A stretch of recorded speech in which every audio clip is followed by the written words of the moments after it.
Kasih karunia dan damai sejahtera Allah Bapa kita dan anaknya Tuhan Yesus Kristus menyertai saudara. Amin. Shalom saudaraku yang terkasih, di dalam nama Tuhan Yesus Kristus senang bisa menyapa saudara di tempat saudara berada hari ini. Dalam dimensi yang berbeda tetapi dalam dunia yang sama, sebagai insan yang diciptakan untuk Tuhan. Sebelum melakukan rangkaian aktivitas kita pada hari ini, marilah kita mengawalinya dengan mendengarkan firman Tuhan. Firman Tuhan untuk kita pada hari ini tertulis di dalam kitab Yehezkiel pasal yang ke-45 ayatnya yang ke-9. Demikianlah pembacaan firman Tuhan. Beginilah firman Tuhan Allah. Cukuplah itu, hai raja-raja Israel. Jauhkanlah kekerasan dan aniaya, tetapi lakukanlah keadilan dan kebenaran. Hentikanlah kekerasanmu yang mengusir umatku dari tanah miliknya. Demikianlah firman Tuhan Allah. Demikian pembacaan firman Tuhan.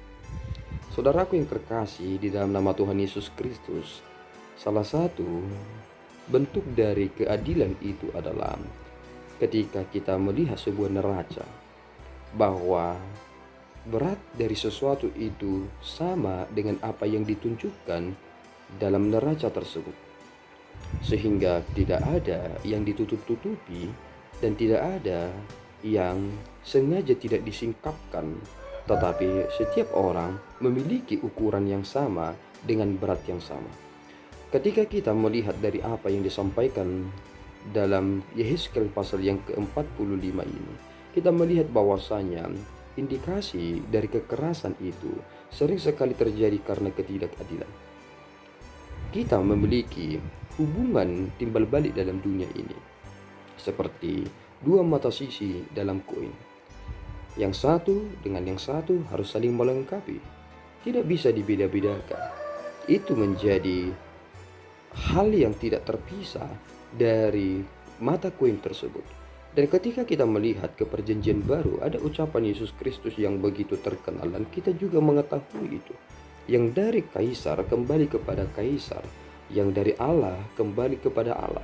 Tentu kita memiliki tanggung jawab dalam hal ini, bukan? Tanggung jawab kita kepada pemimpin dan tanggung jawab kita kepada Allah.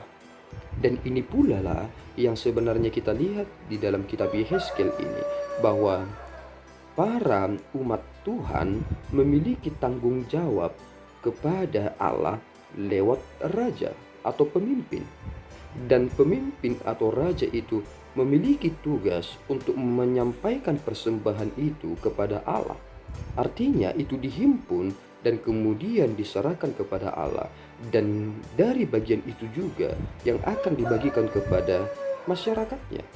Tetapi yang menjadi terjadi adalah, mengapa kita lebih banyak memikirkan tentang kekerasan ketimbang memikirkan bagaimana caranya? Dan Allah menyatakan ukuran-ukuran ini sebagai cara yang terbaik. Ketika kita telah memiliki uang tunai sekarang ini, hal itu telah memudahkan kita dalam bertransaksi, bukan? Tidak seperti dulu, ketika kita ingin memakan telur, kita harus membawa barang lain dan kemudian membarterkannya. Terkadang dalam hal barter tersebut tidak ada keadilan di sana, karena ukuran yang berbeda dan nilainya juga berbeda. Tetapi setelah kita memiliki uang pada saat ini, transaksi menjadi lebih mudah. Itu menjadi solusi dalam melancarkan sebuah kegiatan dalam kehidupan. Dan ukuran-ukuran yang kita terima dalam kitab Yehezkiel ini menjadi hal yang perlu diperhatikan. Mengapa demikian? Karena ternyata hal yang dipersembahkan kepada Allah juga ternyata menjadi memiliki ukurannya. Allah menyatakan bahwa seekor anak domba dari setiap 200 ekor milik sesuatu kaum keluarga Israel, semuanya itu untuk korban sajian, korban bakaran, dan korban keselamatan untuk mengadakan pendamaian bagi mereka. Demikianlah firman Tuhan Allah. Sama halnya dengan persepuluhan, bahwasanya dari mana kita mengukur 10% dari apa yang kita dapatkan jika tidak ada ukurannya? Semua memiliki ukurannya. Dan ternyata jika kita semakin mengerucutkan tentang hal ukuran ini, kita juga sering berkata, aku telah memberi banyak kepada Allah. Tetapi saudara lupa menghitungnya, bukan? Saudara, ketika kita hidup dalam mindset yang tidak pernah diubah, maka selamanya keadilan dan kebenaran itu tidak akan menjadi milik kita, tidak akan hidup di dalam kita. Oleh karena itulah, setiap hal yang telah diukurkan, jangan pernah saudara kurang-kurangi, perdebatkan, dan lain sebagainya. Sebab itu telah tertera dan itulah ketetapannya. Jika semua yang kita konsumsi dalam dunia ini tidak pada ukurannya, apakah saudara akan lebih bahagia? Jika mengkonsumsi sesuatu melebihi dari kemampuan saudara, itu pun telah diukurkan dalam hidup saudara. Bahkan umur kita telah memiliki ukurannya di dunia ini. Tuhan telah menyatakan itu dalam kitab Mazmur. Tetapi apakah kita ada orang yang tidak mati atau yang mati tidak pada waktunya? Dan kemungkinan itu bisa besar terjadi. Mengapa demikian? Karena saudara melangkahi wewenang Allah dan melangkahi dari kapasitas saudara. Mari saudaraku hidup di dalam kebenaran dan keadilan itu. Jika saudara adalah pemimpin, maka perhitungkan benar-benar apa yang saudara harus kerjakan itu. Sebab itu adalah tanggung jawab saudara juga kepada Allah dan kepada masyarakat. Tuhan Yesus memberkati, kita berdoa. Ya Tuhan, kami bersyukur atas berkat-Mu. Terima kasih Bapa atas anugerah-Mu. Terpuji Engkau atas segala pemeliharaan-Mu kepada kami yang memberikan ukuran itu, sehingga kami dapat bertindak dengan baik dan jujur.